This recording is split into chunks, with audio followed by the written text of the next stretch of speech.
Yo, what is going on, YouTube fam?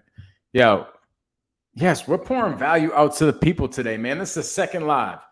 Not only is it the second live of the day, but it's the second time bringing my guy Cash Mike. Actually, the third time on the YouTube channel, but the second time going over some seller finance stuff. Yo, the last video that we had with Mike, it went crazy. Like I had so many people hit me up like, yo, this guy Cash is next level. So let's bring my man Cash up. We're gonna talk about some seller finance today. Cash, what up, big dog? Hey, Mikey, what's going on, man? Thanks for having me on again. It's good to be here, brother. You already know, baby. What's going on with you, bro? Nothing. I'm in Fort Lauderdale, Florida. I just flew out of Charlotte this morning. I'm down at an event down here. Going to teach a class right after we get finished here, all about seller finance. Going to hang out with the real Ben Mala. If you don't know who Ben Mala is, you go follow him on Instagram. He's an amazing guy. He really ties into like what we're going to talk about a little bit today, Mike, because he's a guy who came out of Far Rockaway, Queens, came from nothing, right? Mm-hmm. And obviously, when you get into this business, there's all these different strategies. And right out of the gate, he was a buy and hold investor, and he had amassed a huge portfolio. He's got damn near like a $300 million portfolio. So I just chopped it up with him a little bit. So he's a really good case study if anybody wants to understand why you kind of want to get into seller finance. He's somebody to kind of watch. So yeah. That's what I'm doing, man. It, bro. What are you in the Taj Mahal over there? No, we're at the Sheraton Cypress, just outside of Fort. Homeboy's at the Ritz. No, not today. Love it, bro. So, what are we gonna go over today, bro? We got the 5 main reasons why you would ever buy on seller finance. So, just the background of like where I'm at in my business. We're just freaking wholesaling deals like crazy, bringing in a lot of active income. But coming up here in the next like 4 or 5 months, we're going to start buying deals like crazy. And we're building the portfolio. And our main model is going to be seller finance and stuff too, to buy these deals. So I'm freaking excited to figure out why the heck should I even why should I go buy one of these deals? Yeah, it's a great question. I think so. You and I had a little bit of a talk to make sure that we do it. In my training, I do it in chronological order, right? Mm-hmm. And I know there were so many people that reached out to you on your podcast last time on this YouTube about seller finance. So when Mike and I were kind of talking about it, what we want to do is we want to do it in chronological order for you so that you understand why you're doing what you're doing, right? It's very easy to throw some shit up against the wall and kind of watch it run down the wall. If you don't really have your goals in line with what you want to do and what kind of strategy you want to deploy. Mm-hmm.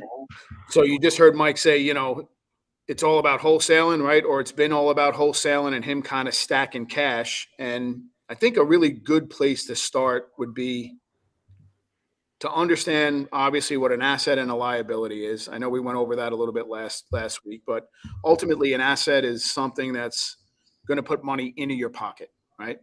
A liability is something that's going to take money out of your pocket.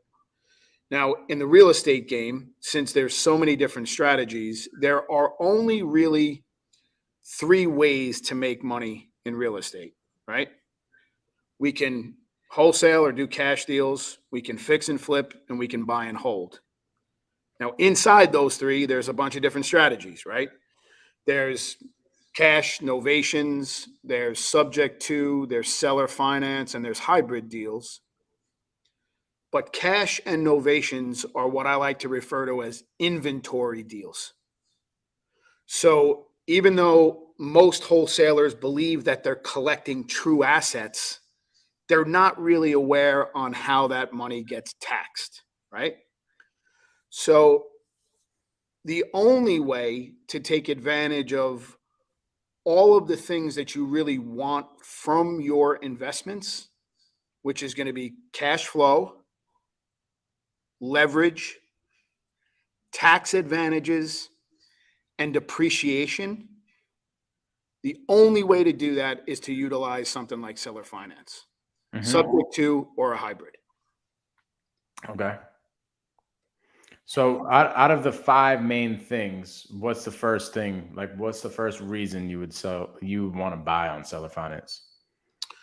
So the number one reason why you would want to buy through any of those three strategies are because of those four, right? You get the cash flow, you get Yep. the leverage because you have the refinance component of that deal. You then have all of the tax advantages like the depreciation, and Hmm. then you get the appreciation where you couldn't get that technically anywhere else, right? You couldn't put your money into a stock and get that. You couldn't put your money into a muni bond and get that. So those three strategies are creative strategies to buy and hold property so that you can gain all of those advantages, right? And there's a whole bunch of seller benefits. There's a whole bunch of investor benefits that go along with it. But let's kind of tie it into why that over wholesale. Yeah, I like Why that. and why it's so much easier to deploy a strategy like seller finance than it is wholesale. So we've created a little bit of a hustle, like a hustle culture here, right? That if you're not bleeding your eyes, if there's not blood running out of your eyes every day, you're really not doing the work. I get it, right? So you get a lot of new investors in here that are like, yeah, wholesale, right? Wholesale, wholesale, wholesale. And why wholesale? Because it's the easiest thing to do. I would say it's the lowest form of entry. And I don't want to call it lowest form of entry. I would say simplest way to get into this business. I think wholesale is definitely the simplest way. Like, you go talk to a seller, get them under contract, and sell the contract. You don't even need any freaking money, or like, you barely even need any knowledge. You just have to go find somebody with a problem, and you go find other people around you to help solve the problem. Like, that's why I think a lot of people just go to wholesale in the beginning. Now, I remember when I first heard about real estate, I was at a convention. I heard something on the radio. It said, "Hey, come to this 2 hour workshop. We're going to teach you about real estate investing," right? And it was like a 2 hour thing, and they get you to go to the 3 day workshop. So I ended up going to the 3 day workshop, paid like the $200 to do it. This is like 5 years ago, and they were teaching these three things. They were teaching wholesaling, they were teaching fixing and flipping, and they were teaching buy and hold. At the time, I was like, wholesaling, that's whack. Like, that sounds whack. I don't want to do that. I wanted to be a fix and flipper, because what did I see? I saw things on like HGTV and stuff. I saw, hey, if you're fixing and flipping, you're making a lot of freaking money. That's what I want to do. Until I realized what wholesaling was. So let's fast forward like 3 years. I like drove for dollars, did a couple things, would listen to things like Bigger Pockets, Jerry Norton, and like all the people like Max Maxwell, all the people on YouTube in that period of time. And then year three comes up after that convention, and I finally start like getting serious about it. And I start doing a little bit more homework, and I realize I want to get into wholesaling, not because what I thought in the beginning, what I just said, it's the simplest form of entry. That's what a lot of people will teach, right? Especially like in that convention. That's why they said it. They said, "Oh yeah, you don't need any money to do this. Like, it's very simple. You can just go ahead and do it," right? The reason why I started wholesaling is because I knew if I could control my marketing, and I could control how to go find a deal, and I can control that part of the business, like bringing leads and bringing opportunities to me. If I'm fully in control of that, then I know once it comes to the big sexy things like fixing and flipping and holding on to properties and stuff like that, I'm going to be okay. So that's why I got into wholesaling. Now I'm excited to dip more into the hold world. Like, I've been fixing and flipping and stuff like that too, just like little small fix and flips, but I want to start holding properties now. So now I'm excited to see what's going on with that. But I just wanted to kind of give the people understanding of why, like, the real reason to get into wholesaling first, rather than what everybody teaches. Everybody teaches it's just very simple. low entry, you don't need money, like you're good. Seller finance, I think it's kind of similar. The reason kind of goes to the wayside when the shiny new object pops up and says, hey, you can make money really, really quickly. So even though you had a why, it's the initial hook of wholesale that got you interested in it right out of the gate, right? Because you look at it, you say to yourself, okay, low barrier of entry. I can make a lot of money. I could stack a lot of money. And for you specifically, somebody who has a plan, I'm not saying wholesale is all bad. I'm saying if you think you're going to wholesale yourself to wealth, you're crazy. Mm-hmm. Because So before you go on, right? Mhm. Wholesale and seller finance are like two different things. Wholesale is um, essentially an exit strategy, right? Seller finance is a type of deal. You can actually wholesale a seller finance deal. You know what I Correct. mean? So essentially what I'm getting into is I'm still going to wholesale, right? I'm still going to market out to properties. Like wholesaling is marketing. It's going directly out to people and getting them under contract. That's what wholesaling is. And then selling the contract. That's wholesaling. So whenever we fix and flip a property that our company got under contract, we actually wholesale it to ourselves.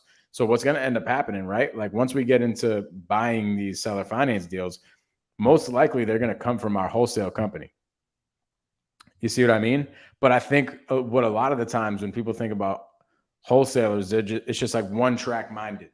Like, hey, if you're wholesaling, you're just generating leads, you're just doing cash transaction deals. Mhm. But like my reasoning for getting into wholesale was I know if I'm one track minded like that and then lift out a little bit, I'm going to be able to look at the track and say, okay, I can pick that one, I can pick that one, I can pick that one, I can pick that one. And those are the ones that I put in my pocket. So let's get into seller finance. Let's get into it. So, three of the most important things in this life. One is your health. That's number one for me, right? Mhm. No health, no nothing, right? Number two for me is my family. I would give up everything for my family. And number three is money, in that order for me specifically. And I think those three are at the top of the list for a lot of people. They might not be in that order. Yeah. Sometimes money is the most important thing, right? So when it comes to lead generation and it comes to identifying creative opportunities, nothing really changes from a wholesale perspective. Just like you said, right? I now have another tool inside my tool belt that if I can't buy it at a discount, then I've got another tool I can pull out that I can try and I can use. So the more tools in your tool belt, whether you're a wholesaler, you do straight novations, you do fix and flip, you do burrs, whatever it may be, the higher your real estate IQ, the better you're going to be in Mm, this game. I love that. Yeah. Real estate IQ, really understanding the process of real estate. Okay. Hmm. So, money, number three on my list, is always tied to real estate. It's always the number one objection. Whether people are going to sell their houses traditionally on the market, whether they're going to sell it to a wholesaler, whether it's an investor, it's always about the money. How much money am I going to net and how much money am I going to save? If you and I walk into a Toyota dealership, the first thing we're looking to do is we're trying to save money. Hmm. If my wife walks into a supermarket, she's trying to save money. If I'm selling my house, I'm trying to save money.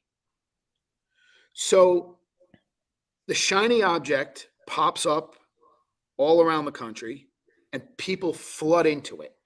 Hmm. It's called wholesale. They flood into it. They get involved. They buy lists. they skip trace lists, they call, and every single one is doing the exact same thing. Mm-hmm. My question is, what makes people believe that they're going to be lucky caller number 8 on the day? That the seller decides, ooh, you're going to be the lucky one that I'm going to sell my house at a discount to. Mm-hmm. We can talk about sales. We could talk about marketing, because wholesale is sales and marketing, just like you said. It's less about real estate. It's all about sales and marketing. That's what wholesaling is. That's what it is. It's a sales and marketing thing. It has Mm-hmm. nothing to do with real estate. That if it's sales and marketing, why not have the tool, the one tool that can overcome the objection of money?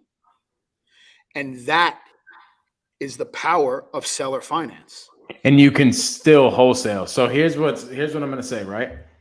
You can still wholesale a seller finance deal. So it's important that you want to listen to what Mike is about to say, right?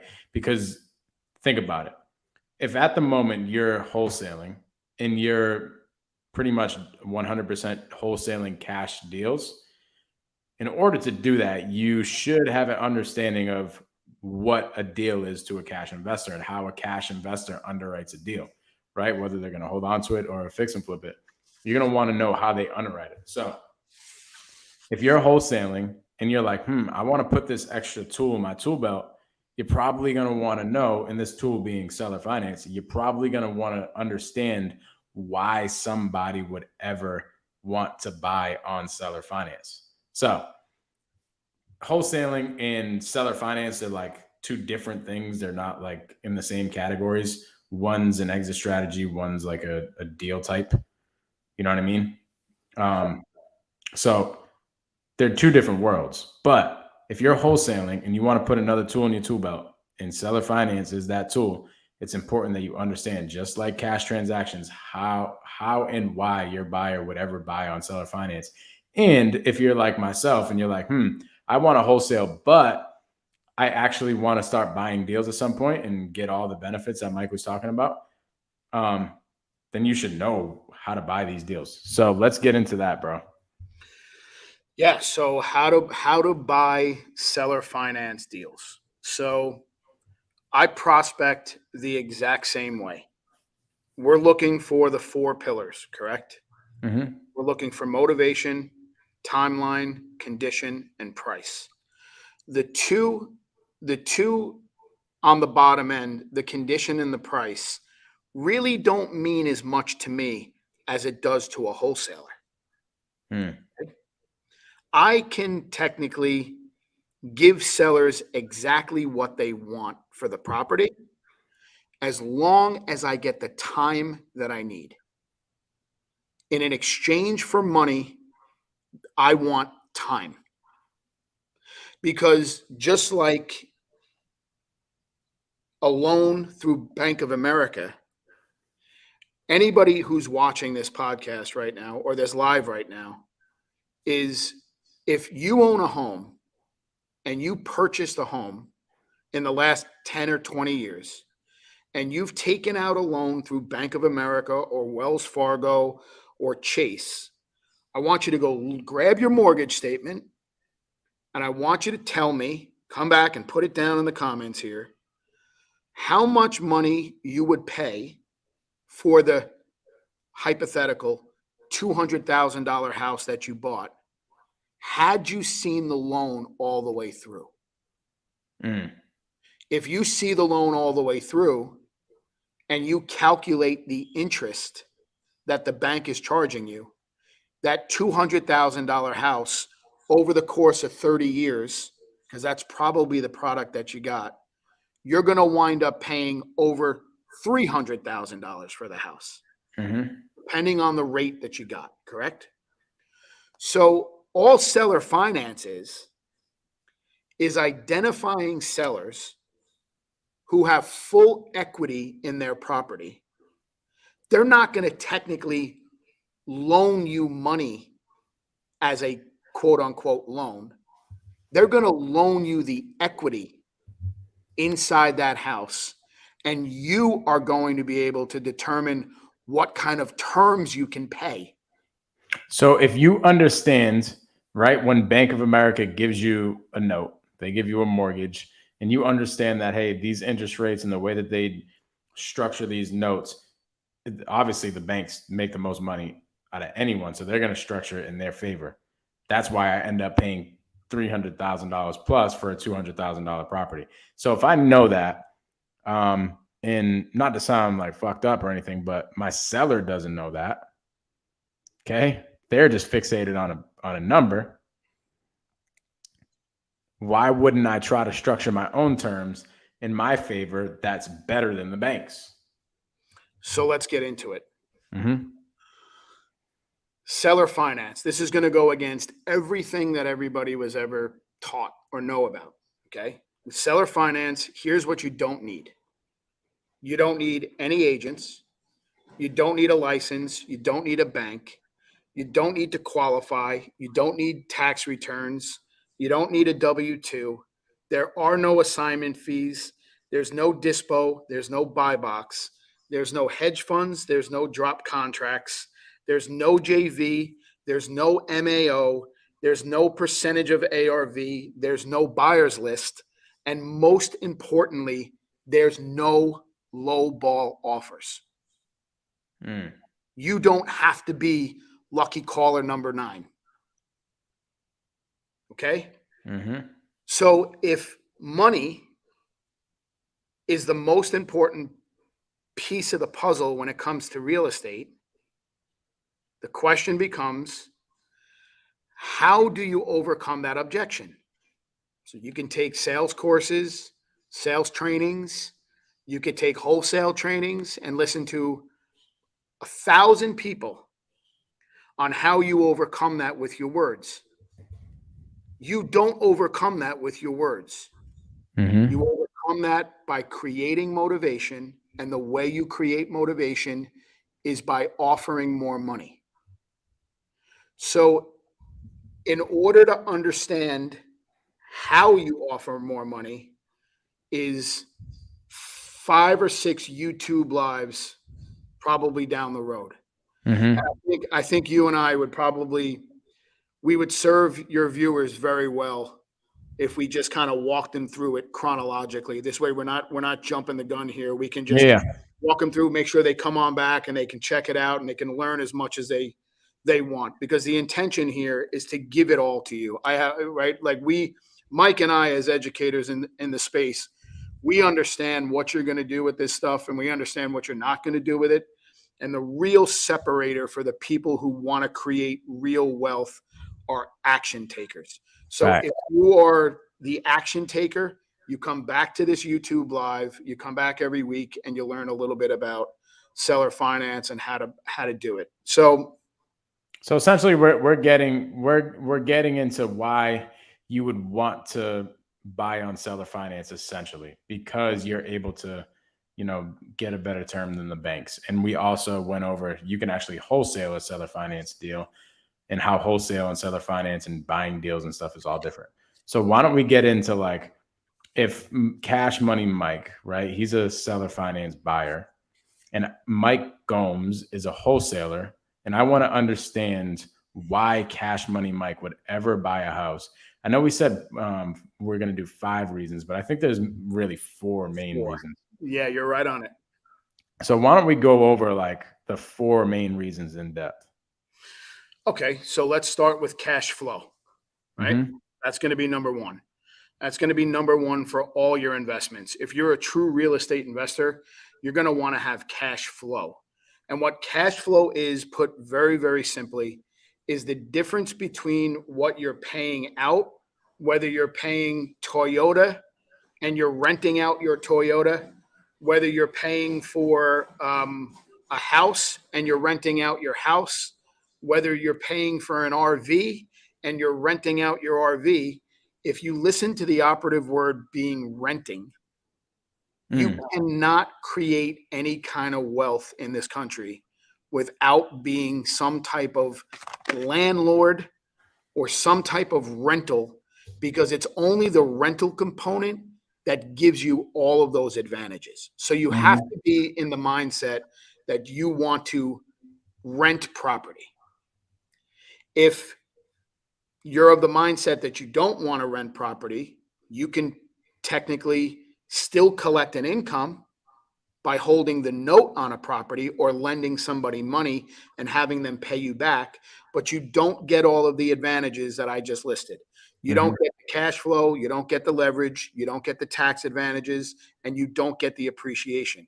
You only get that when you buy real estate and you hold real estate, and then you go into the refinance component of it. We never sell property. Ring the property out, pull the money out tax-free, and go buy another piece. So that's number one. It's about cash flow. And essentially it's passive. It's a great question. Is it passive? Is it not passive? That gets into income, and that'll be YouTube Live number 3.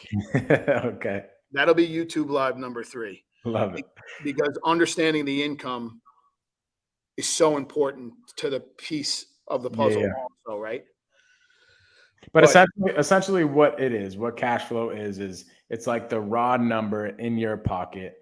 If Mike was renting out his Lamborghini, right?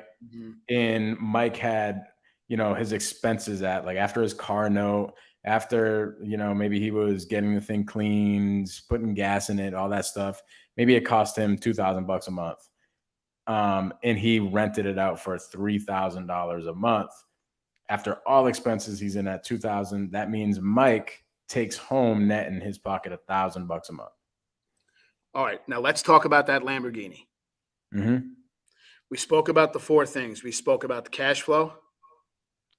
We spoke about the leverage.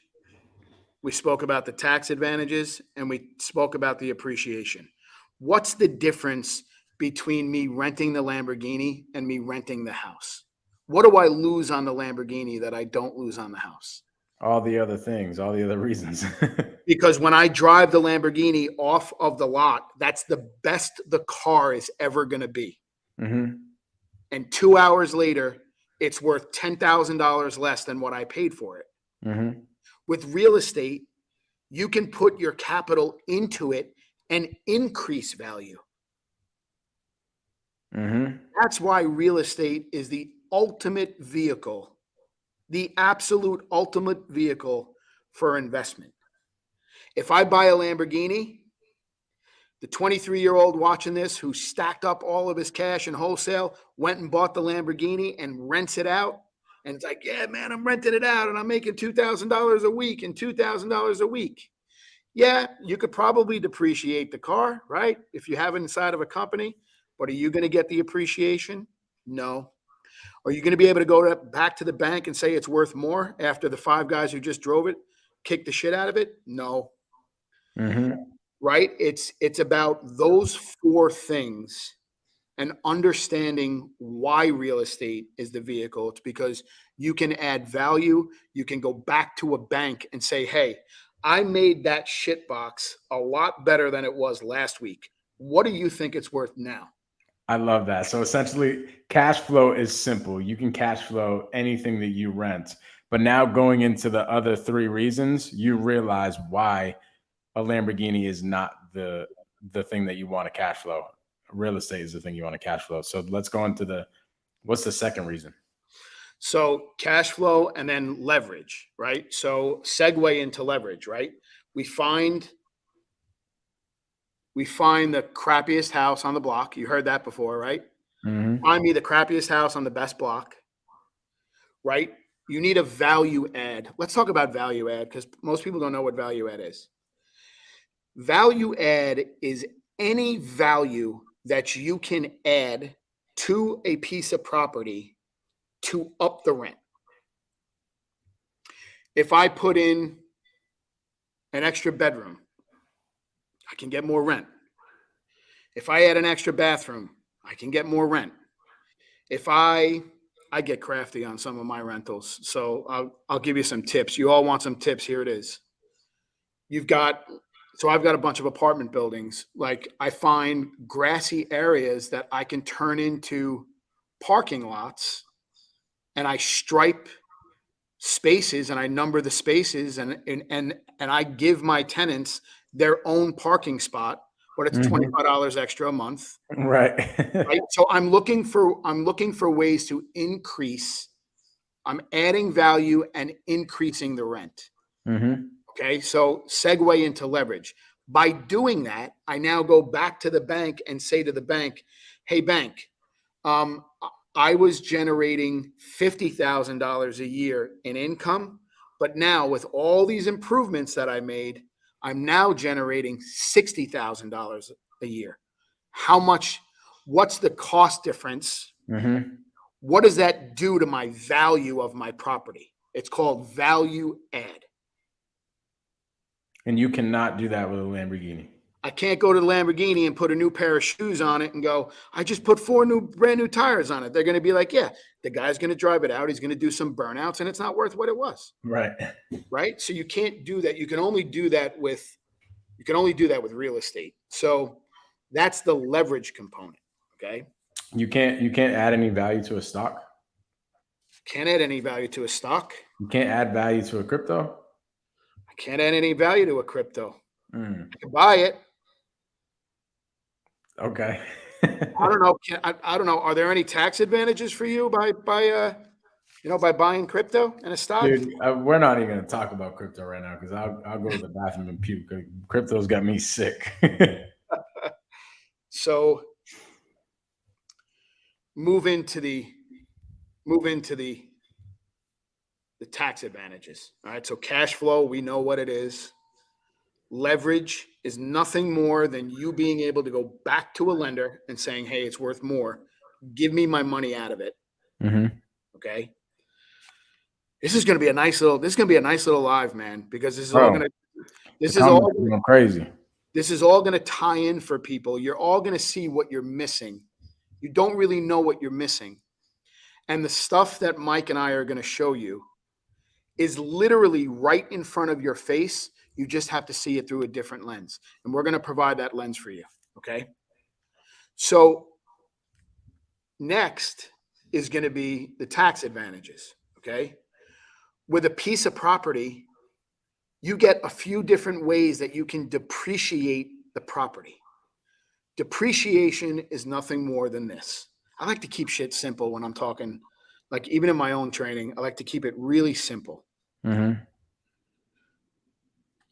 The federal government gives you 27 and a half years to have the value on a piece of property come down to zero, according to them.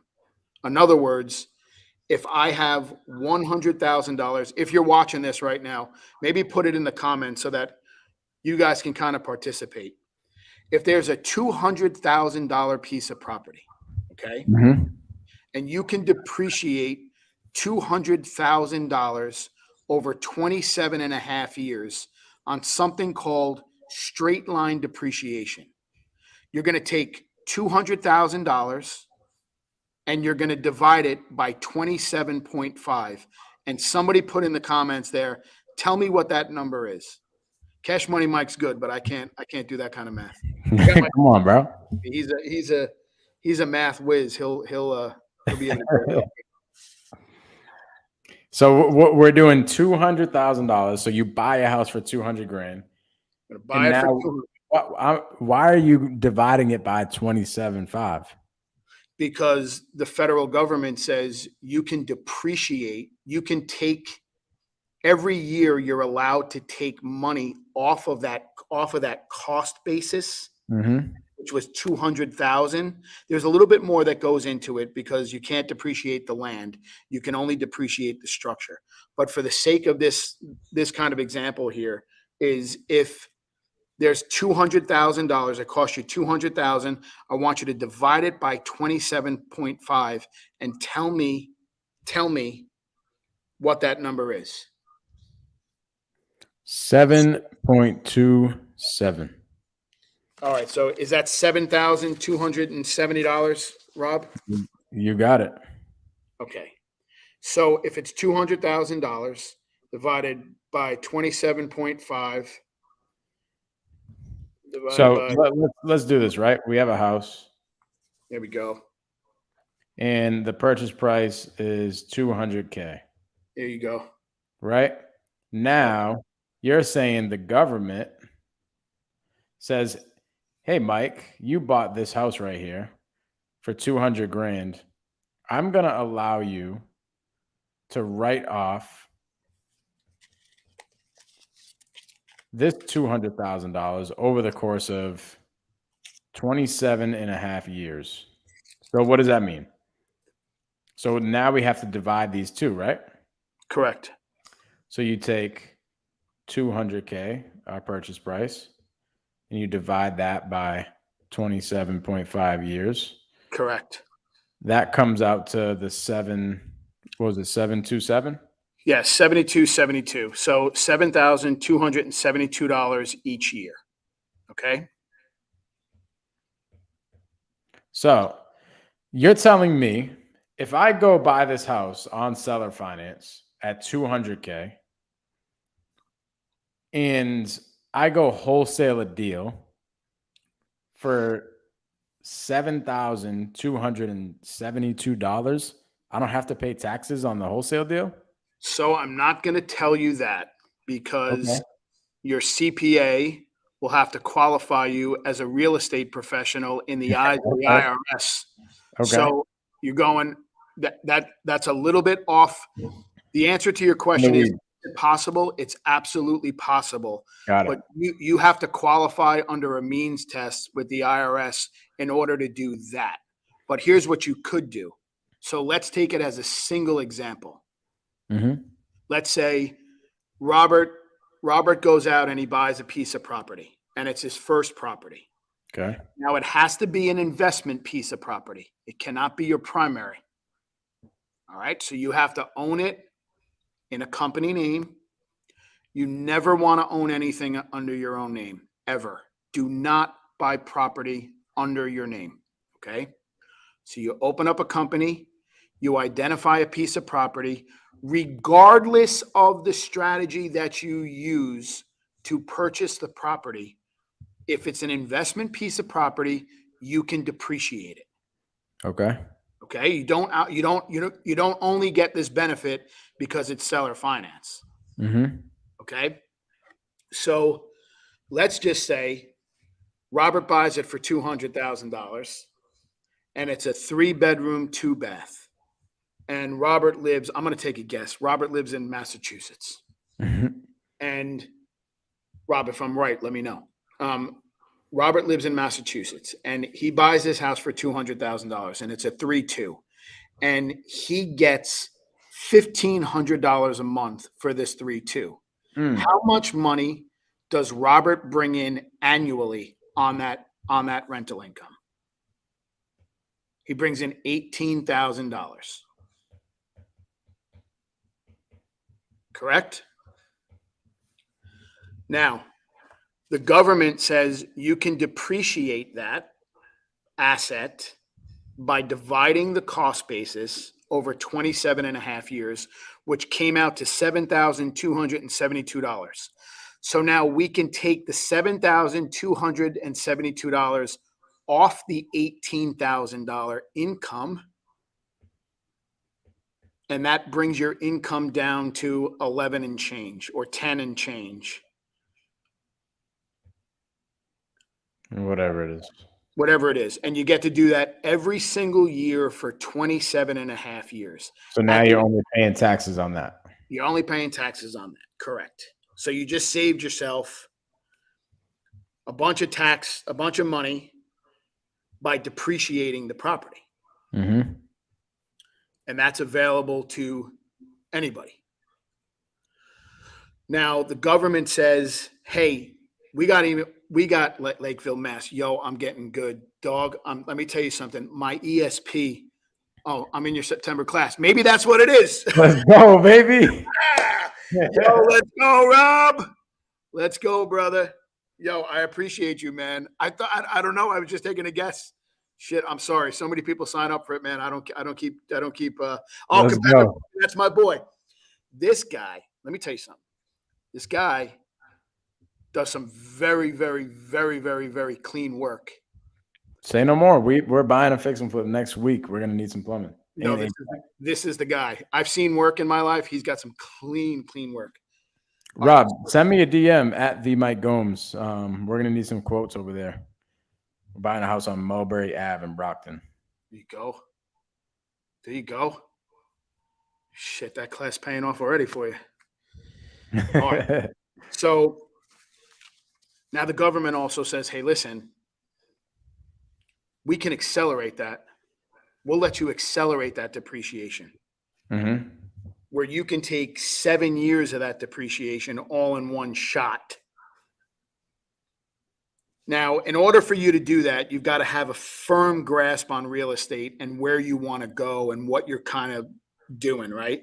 I'm in Fort Lauderdale with the real Ben Mahler today.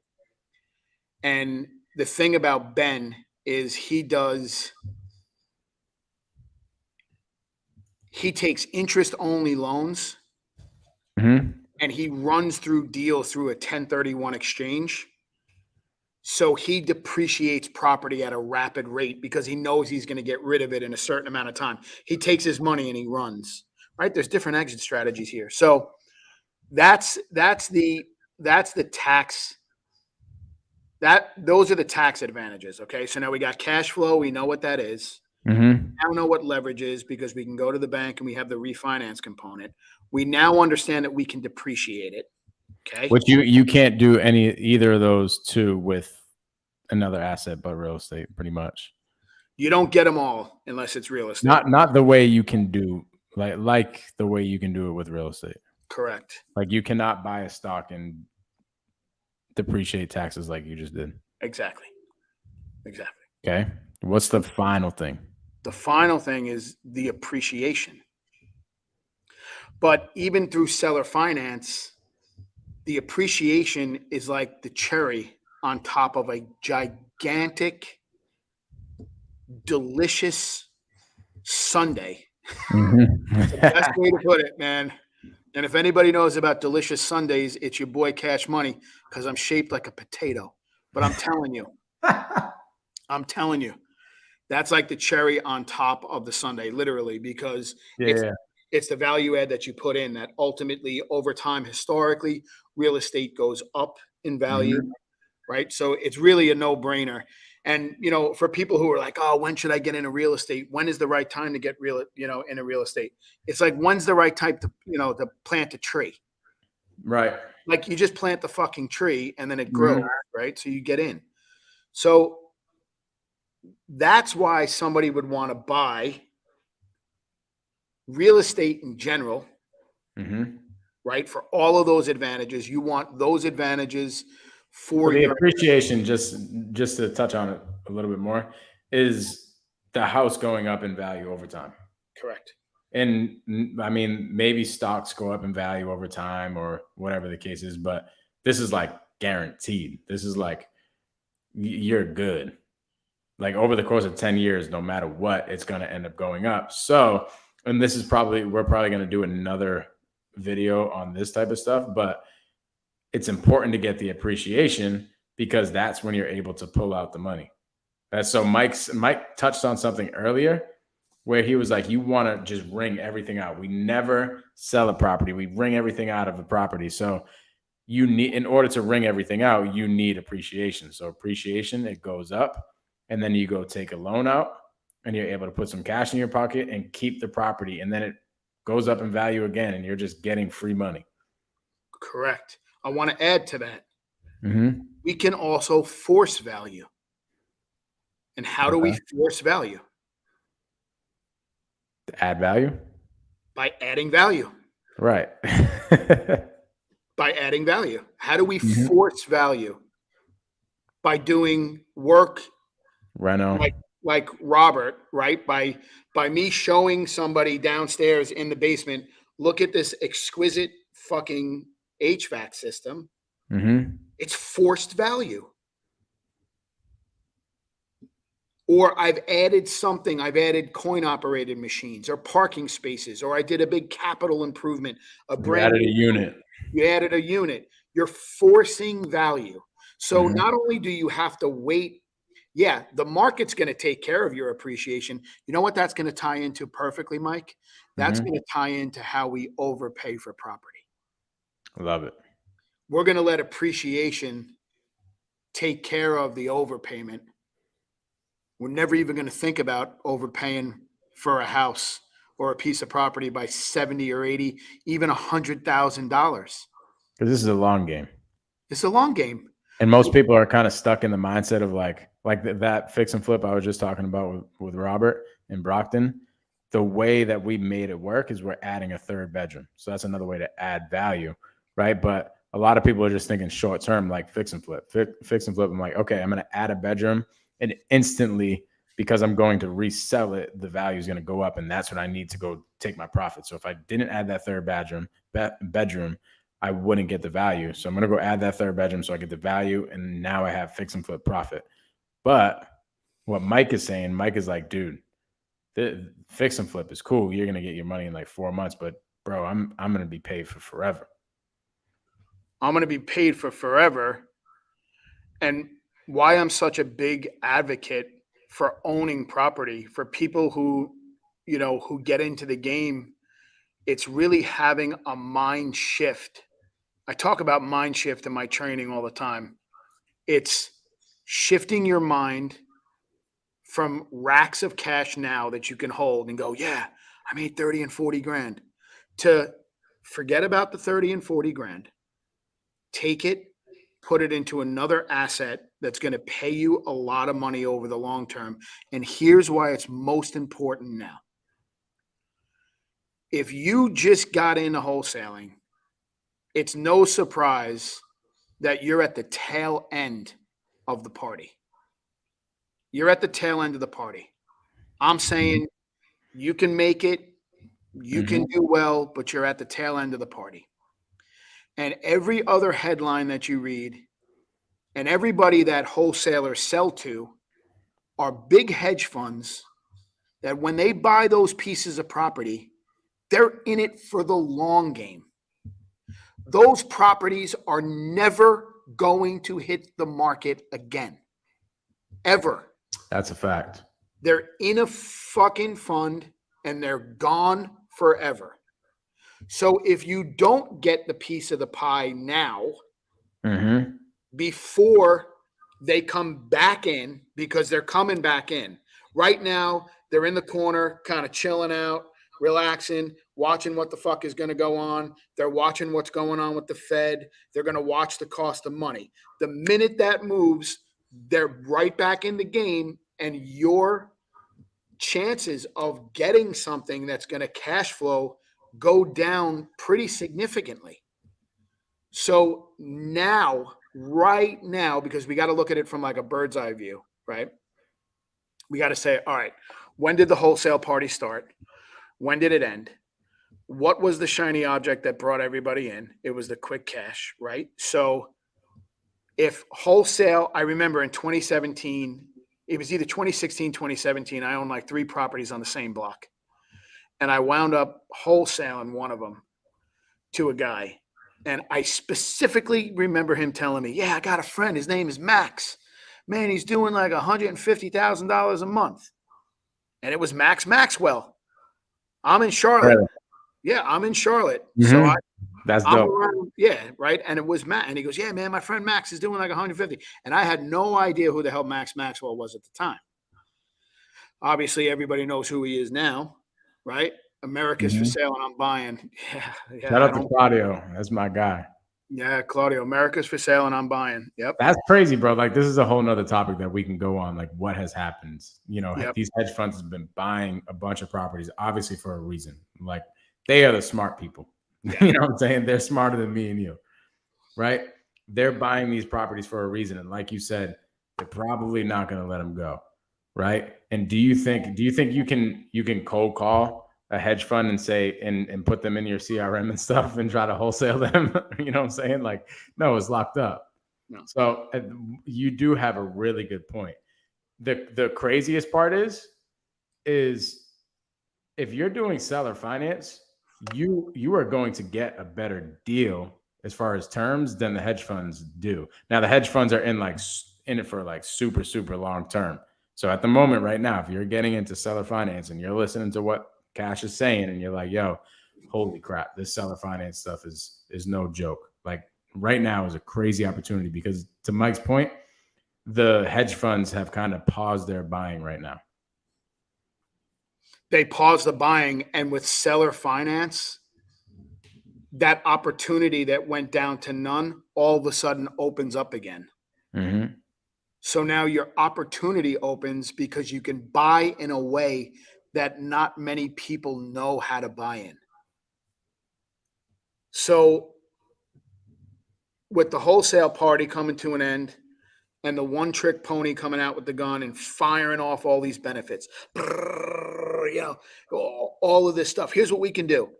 Lucky caller number 9. I can, we're going to, I can, close fast as is, quick close, blah, blah, blah, blah, blah, blah.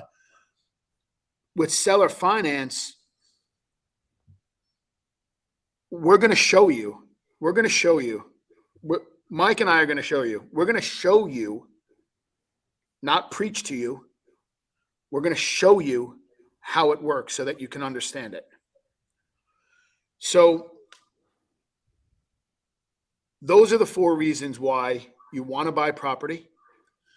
You want to buy on seller finance. You want to learn the technique for no other reason that even in any market, like you can do this in any market. It's not a shiny object. Mm-hmm. It's a real deal real estate strategy that you can deploy for the rest of your life, get paid for the rest of your life. When you understand how to identify, underwrite, and structure a deal, how to hold it in the right corporate structure, how to clump in your attorney, clump in your CPA, how to put it all together so that you're not down on the bottom of the grass, sifting through the rotten apples where everybody's cutting everybody's throat to try to get a deal at a discount. You want to be the guy who comes out of the back of the pack and goes, Mr. Seller, I know you've been getting smacked over the back of the head day in and day out. And I know today that I'm going to be lucky caller number 9. Do you want to know why? Because I can pay more. Because I'm the only guy who's going to pay you what you want. I freaking love it, bro. Dude, mic drop. Yo, if you guys got some value from this, actually, Claudia just said something. In Texas, they represented 28% of transactions last year, nearly a third of all home sales. That's freaking bananas. That's crazy. That's a lot. Like, think about it. 28% is a lot. It's a third. That's a lot. That's a third. That's a third of the transactions. Holy crap. Dude, I think we should do another live just on freaking hedge funds and all that stuff and what's going to happen. I think that'd be dope. Let's not wait a week. Let's go. Let's do it. Let's do it. Let's come on back and then really start to talk about the underlying stuff about seller finance, how it works, how loans work, how the home buying process works, how you can use that to your advantage, how to pitch it, right?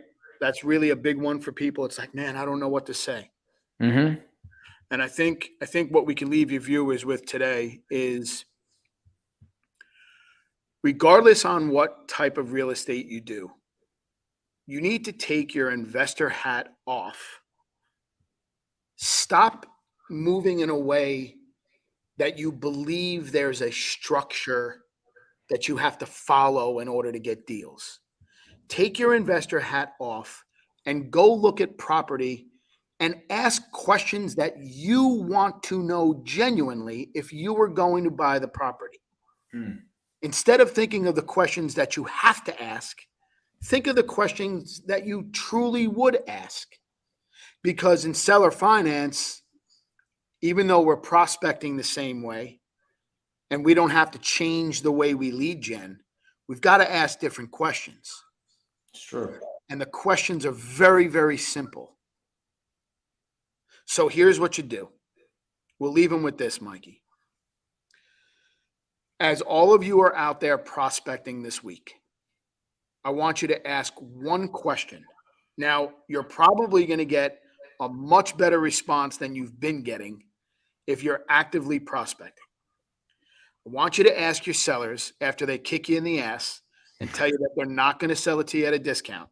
I want you to go, hey, Mr. Seller, if I was able to give you what you wanted, how much time would you give me to pay it off?